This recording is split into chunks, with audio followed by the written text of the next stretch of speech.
The news coming as the former president avoided committing to a national abortion ban if he is reelected, angering some conservatives. President Biden is using that turmoil as a strategic campaign move. Caroline Shively has more from Washington.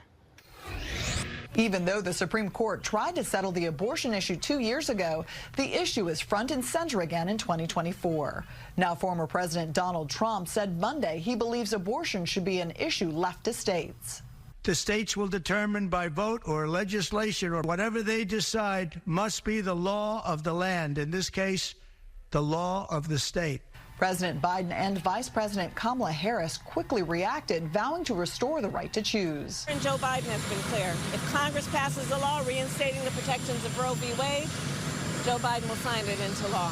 The Biden-Harris campaign has been trying to connect with women voters in battleground states.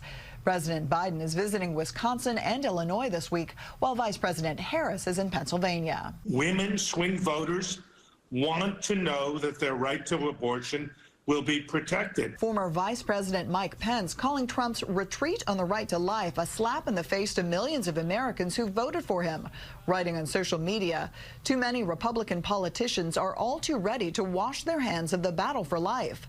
I know pro-life Americans will never relent until we see the sanctity of life restored to the center of American law in every state in this country. Since that Supreme Court ruling overturning Roe, voters in several states have backed abortion rights measures. In Washington, Caroline Shively, Fox 32, Chicago.